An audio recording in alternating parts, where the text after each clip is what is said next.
Bapak dan Ibu, saudara-saudara sekalian, di minggu ini saya akan mengajak kita mempelajari bagian dari firman Tuhan, sebuah topik yang berjudul cara pandang para pemenang. Apa yang akan kita pelajari ini akan menolong kita untuk mengerti seperti apa pentingnya menjaga cara pandang atau memiliki cara pandang yang baru, berbeda dari cara pandang sebelum kita di dalam Tuhan tentunya, atau sebelum kita sungguh-sungguh dalam Kristus. Karena itu Bapak dan Ibu, saudara-saudara, saya mengajak kita lebih dahulu membaca ayat Alkitabnya dari 1 Samuel pasal 18 ayat 6 sampai dengan ayatnya yang ke-7. Saudara-saudara buka Alkitab 1 Samuel pasal 18 ayat 6 sampai dengan ayatnya yang ke-7. Kita membaca ayat Alkitab ini dalam hitungan yang ketiga. Haleluya. Kalau saudara semuanya sudah ketemu, saya hitung 1 sampai 3 dan kita baca bersama-sama. 1, 2, 3.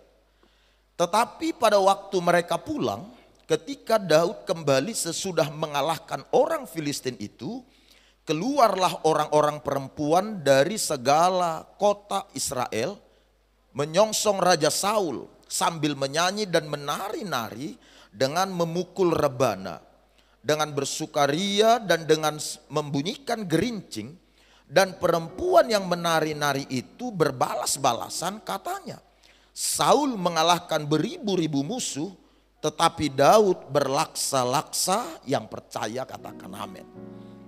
Nah, Bapak dan Ibu, saudara-saudara terkasih dalam Tuhan, di kesempatan ini saya mengajak kita sekalian belajar dari seorang tokoh ternama di antara bangsa Israel, yaitu Daud. Dikisahkan dalam Alkitab bahwa Daud hanyalah seorang pemuda biasa. Daud adalah seorang pemuda yang tidak dikenal di kalangan masyarakat bangsa Israel pada kala itu. Sebab Daud adalah seorang gembala ternak milik ayahnya yang bernama Isai. Tetapi tiba-tiba nama Daud ini muncul ke permukaan, mencuat dengan sangat luar biasa sesaat setelah Daud berhasil mengalahkan Goliat, pendekar perang dari negeri Filistin. Ketika Daud berhasil mengalahkan Goliat yang digambarkan sebagai sosok raksasa pada kala itu, maka kemenangan yang dimiliki oleh Daud tersebut membuat Daud tiba-tiba dielu-elukan sebagai seorang pahlawan yang sangat dihormati di antara bangsa Israel. Bahkan kalau saudara memperhatikan kitab 1 Samuel, kitab 2 Samuel, kedua kitab ini syarat mencatat tentang perbuatan-perbuatan luar biasa yang dilakukan oleh Daud sejak Daud berhasil mengalahkan Goliat, bahkan sejak Daud berada di puncak kepemimpinan bangsa Israel pada kala itu.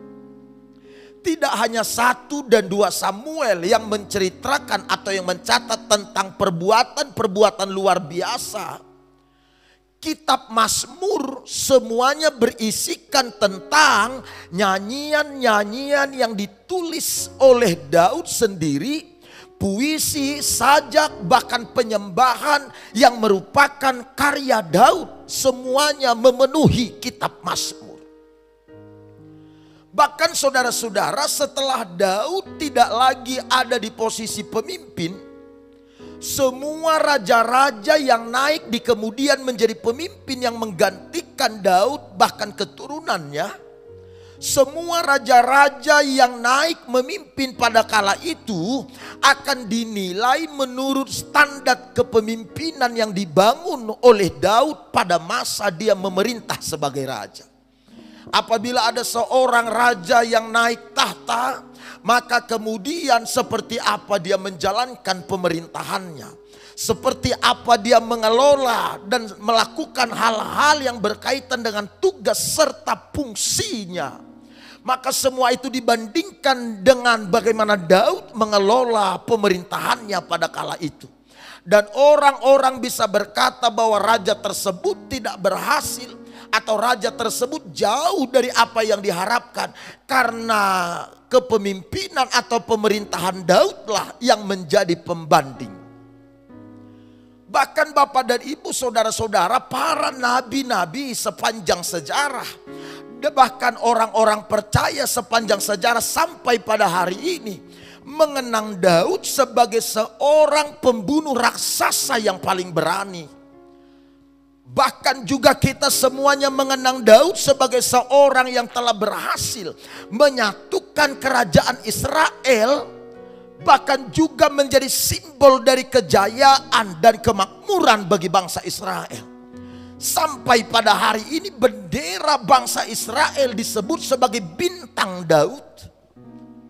Bahkan Yesus yang lahir dari rahim Maria juga disebut sebagai keturunan Daud. Dan kerajaan 1000 tahun yang akan datang pun disebut sebagai kerajaan Daud. Ini merupakan penjelasan kepada kita bagaimana pribadi Daud ini disebut sebagai lambang kemenangan, lambang kejayaan, lambang keberhasilan bagi seluruh orang-orang percaya termasuk kita sekalian.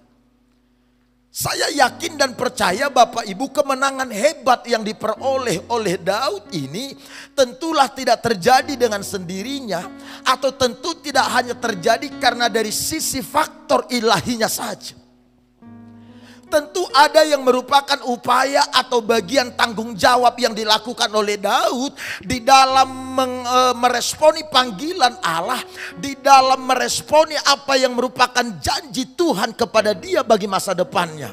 Upaya-upaya yang dibangun, yang dilakukan oleh Daud ini menjadi salah satu alasan kenapa Daud berhasil, kenapa Daud berkemenangan, bahkan kenapa Daud dijadikan menjadi simbol pemenang, simbol kejayaan, simbol kemakmuran.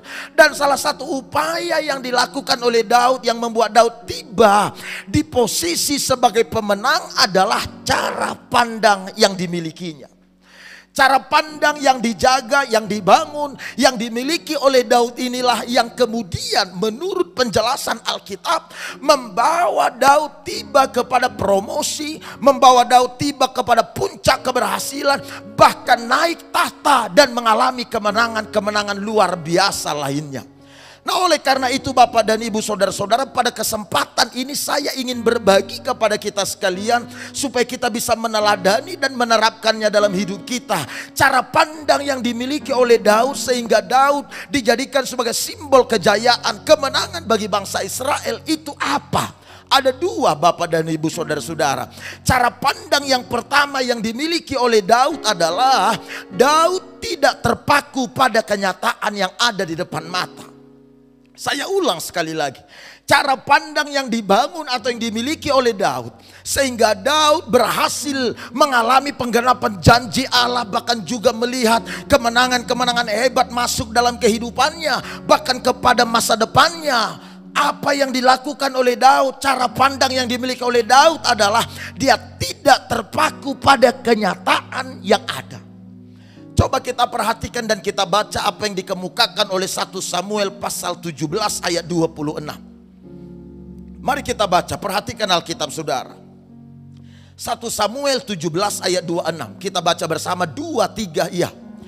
Lalu berkatalah Daud kepada orang-orang yang berdiri di dekatnya, apakah yang akan dilakukan kepada orang yang mengalahkan orang Filistin itu dan yang menghindarkan cemooh dari Israel?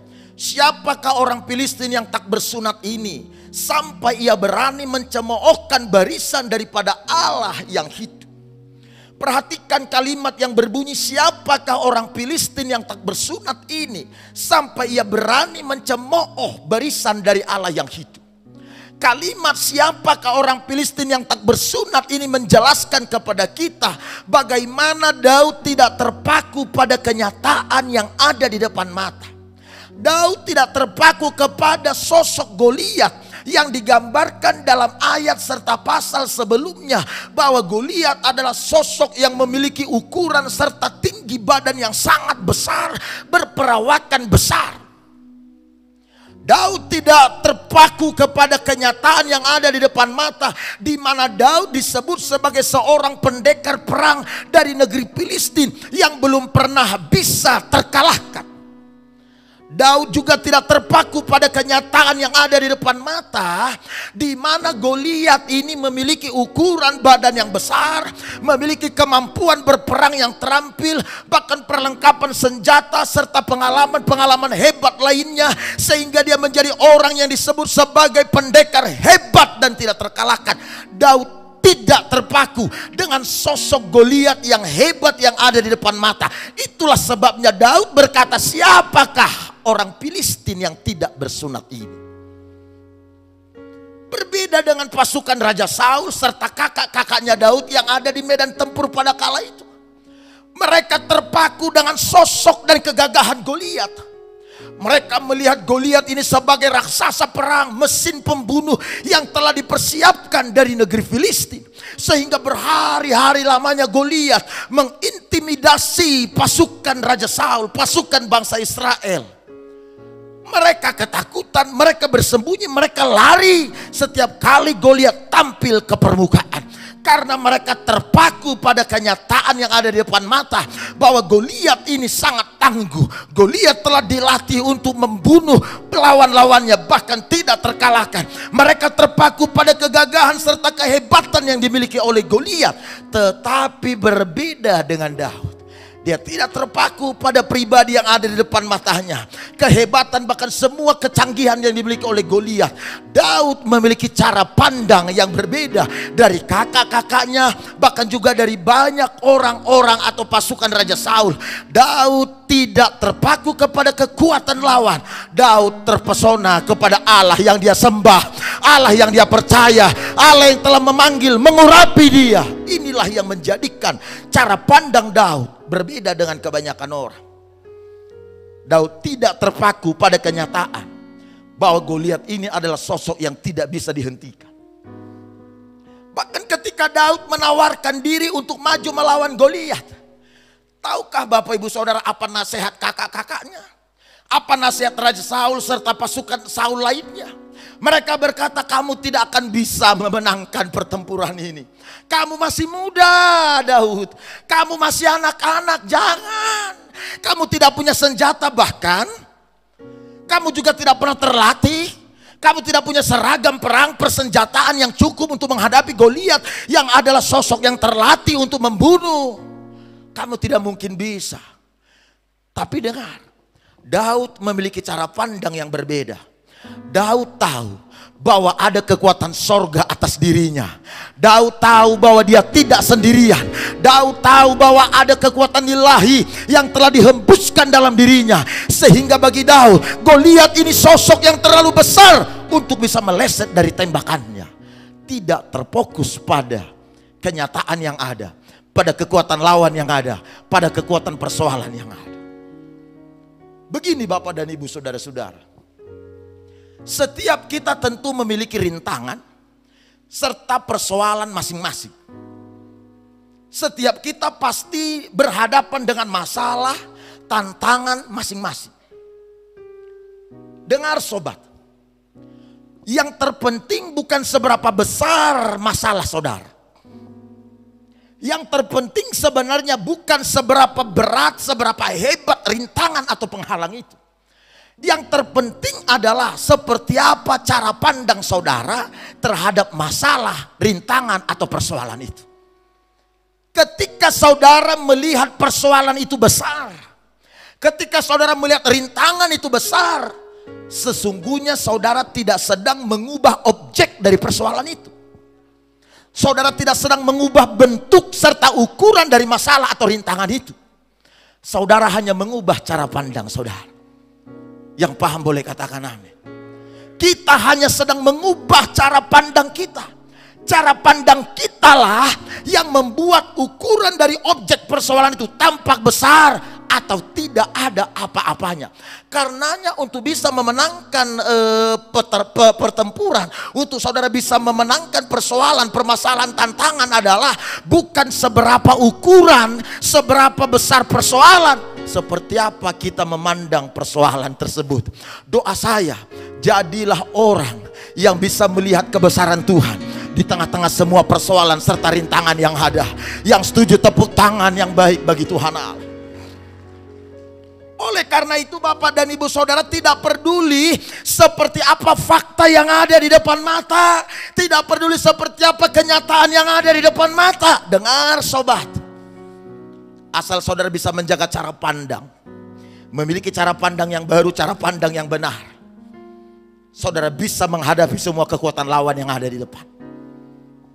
Masih ingat bagaimana Musa mengutus 12 orang para pengintai untuk memata-matai negeri perjanjian? Dikisahkan dalam Alkitab, kitab Bilangan, ke-12 orang ini pergi mengintai, mengamat-amati negeri yang akan diberikan Allah kepada mereka. 10 orang dari kelompok ini kembali dan membawa laporan kepada Musa dan bangsa Israel. Mereka berkata, negeri itu luar biasa, makmur, subur, bahkan sangat mempesona. Tetapi kita tidak akan bisa mendudukinya, merebutnya, sebab penduduknya besar seperti raksasa, sedangkan kita seperti belalang. Dengar kawan, 10 orang atau kelompok pertama ini memfokuskan perhatian mereka kepada ukuran besarnya musuh. Kemudian ada kelompok yang kedua bernama Yosua dan Kaleb. Kelompok yang kedua yang bernama Yosua dan Kaleb ini Bapak Ibu Saudara kembali lalu memberikan laporan kepada Musa dan bangsa Israel. Mereka berkata, Musa dan seluruh saudara-saudaraku sekalian, negeri itu makmur, besar, berlimpah-limpah, luar biasa, penduduknya pun besar seperti raksasa, tetapi Tuhan kita lebih besar dari mereka. Orang kedua memfokuskan perhatiannya kepada ukuran besarnya Tuhan mereka. Apa kemudian yang terjadi? 10 orang yang memfokuskan perhatian mereka, cara pandang mereka kepada ukuran besarnya lawan, akhirnya membuat mereka tidak bisa mewarisi negeri perjanjian. Mereka hidup di luar negeri perjanjian, di padang belantara, bahkan mati sebelum mereka bisa menikmati apa yang Allah janjikan pada mereka. Sementara 2 orang yang memfokuskan cara pandang atau perhatian mereka kepada besarnya ukuran Tuhan mereka, mereka mewarisi negeri yang berlimpah susu dan madunya. Bahkan mereka mengalami kemenangan luar biasa di sana.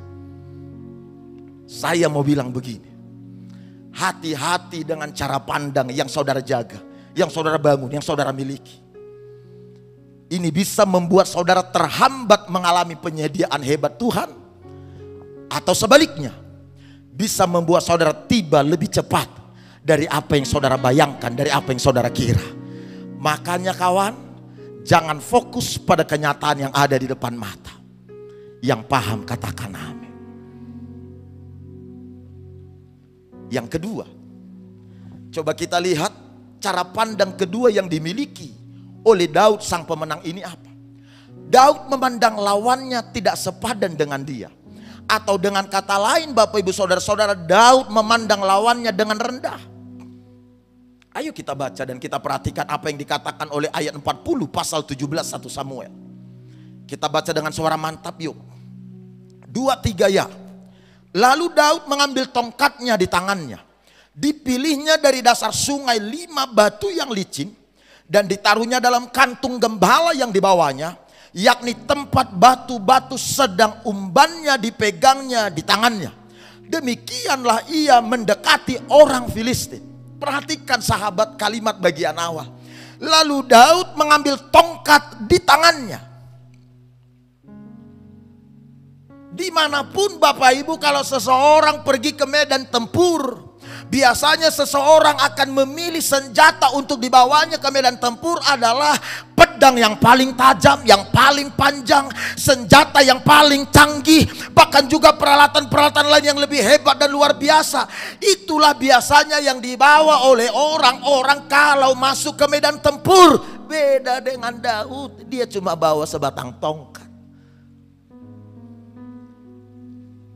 sedang berhadapan dengan Goliat sang raksasa yang belum pernah dikalahkan oleh kekuatan siapapun. Tetapi Daud hanya menghadapinya dengan sebatang tongkat. Makanya kemudian Goliat memberi respon ketika Daud mendatangi Goliat. Goliat berkata dalam ayat-ayat sesudah ayat 40 ini, ayat 42, 43, kata Goliat pada Daud, "Anjingkah aku sehingga engkau mendatangi aku dengan tongkat?" Haleluya. Bayangkan kawan, Goliat sadar bagaimana Daud memperlakukan Goliat hanya seperti seekor anjing sehingga dia didatangi dengan tongkat. Dengan perlengkapan senjata yang lebih canggih sekalipun, bahkan perlengkapan peperangan yang paling lengkap sekalipun, Goliat tidak pernah gentar. Ini didatangi dengan sebatang tongkat.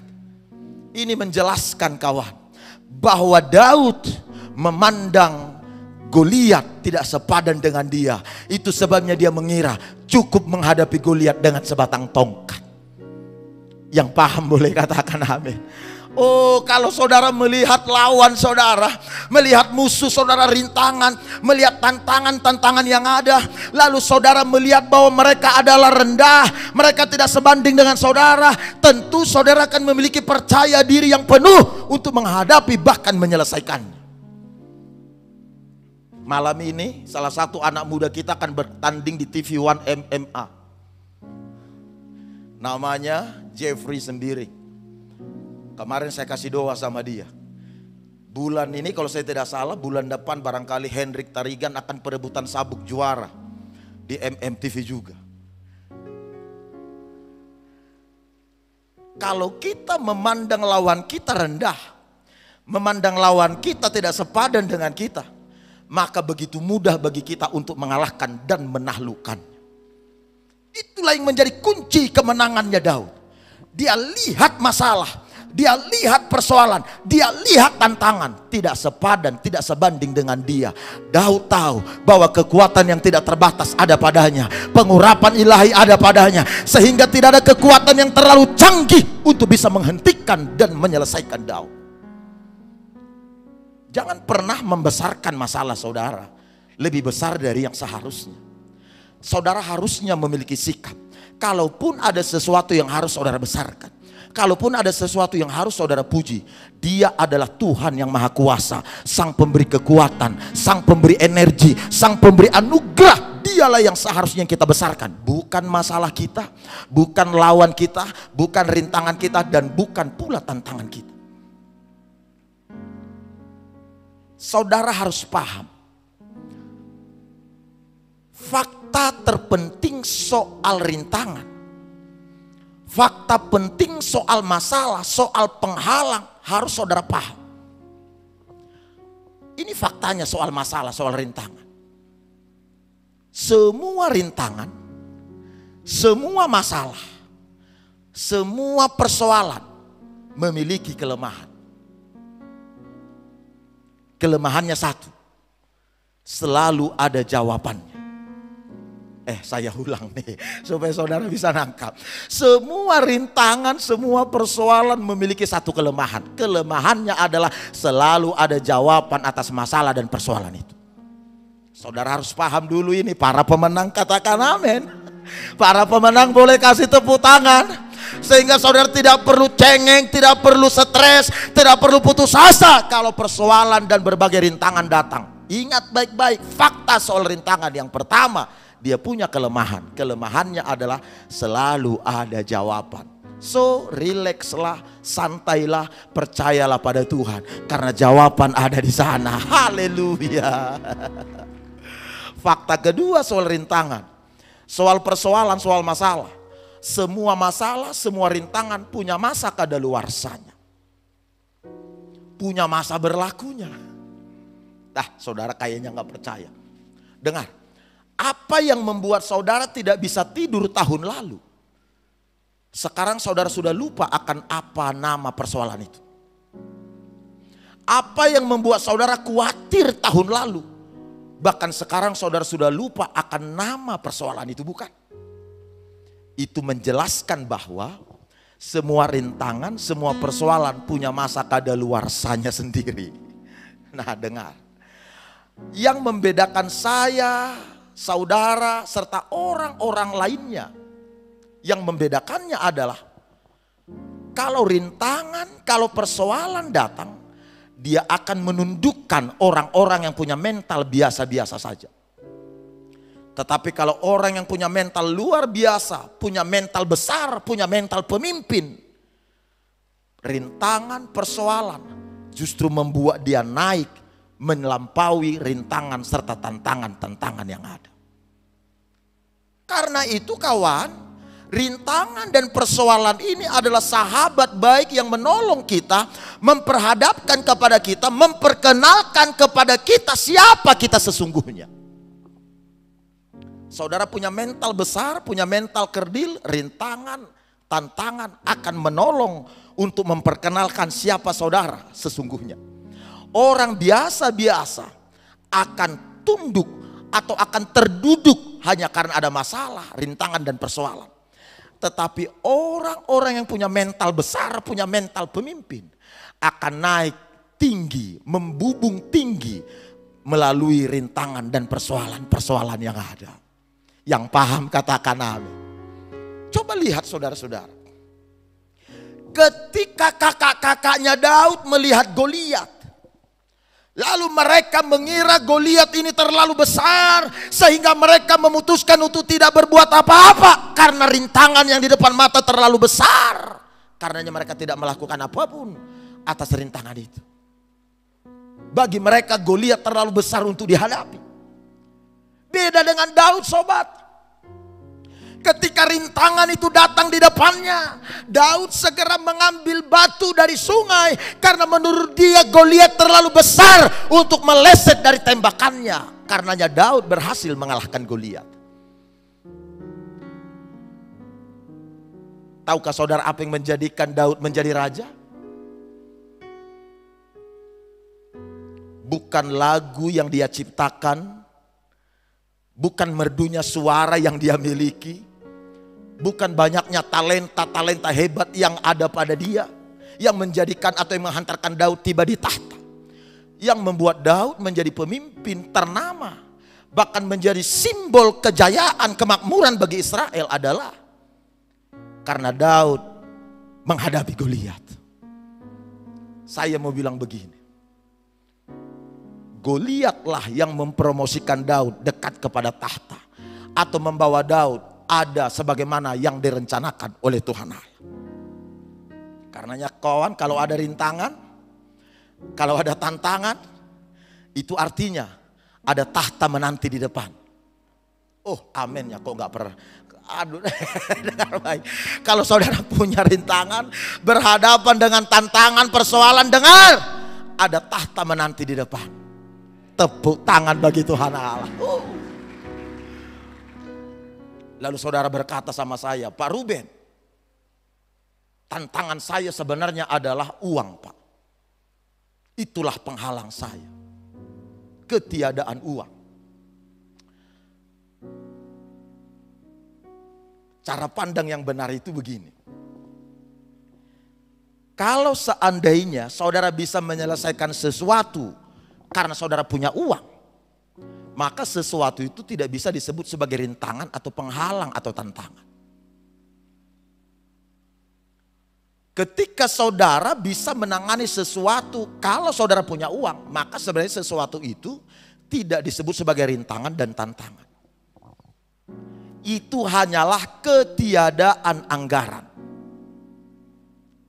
Haleluya. Tolong dengar baik. Itu hanya ketiadaan biaya. Sebab sejatinya rintangan akan membawa saudara naik ke tahta atau mempromosikan saudara. Itu sejatinya dari maksud tujuan rintangan. Karena itu yang harus dijaga oleh kita sekalian adalah cara pandang. Ketika saudara melihat lawan saudara tidak sebanding dengan saudara, maka menjadi mudah bagi saudara untuk menangani, untuk menyelesaikan, bahkan untuk mengurusnya. Aku berharap anak-anak Tuhan, saudara semua, tidak ada anak-anak Tuhan yang kalah, yang takluk pada satu dua masalah dan persoalan. Walau saudara sudah percaya pada Allah, tetapi kalau tetap membiarkan lawan saudara tampak gagah perkasa, besar dan lain sebagainya, akan sulit bagi saudara untuk bisa mengerti seberapa besar kekuatan yang Allah taruh dalam diri saudara. Daud tidak perlu menunggu pasukan yang banyak. Dia tahu ada kekuatan yang tak terbatas dalam dirinya.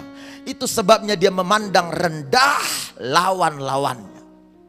Bukankah Yesus pernah berkata, pergilah, beritakan Injil, usir setan-setan, sembuhkan yang sakit, injak kalajengking ular. Itu menjelaskan betapa besar kuasa yang telah dia berikan kepada kita sebenarnya, bukan?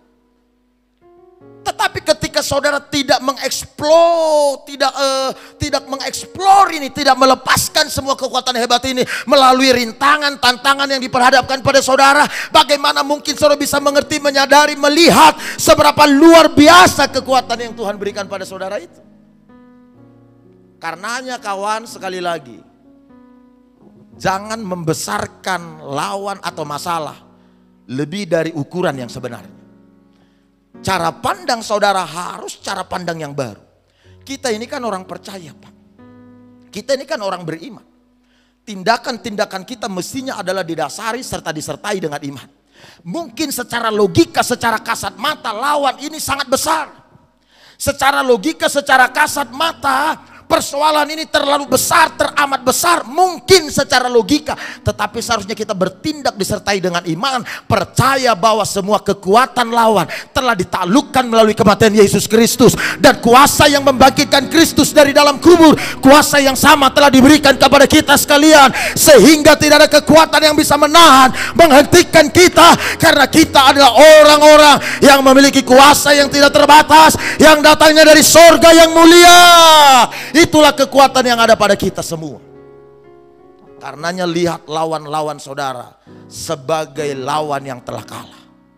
Jangan membesar-besarkannya. Kalau ada sesuatu yang harus saudara besarkan, Tuhanlah seharusnya kita berikan tepuk tangan.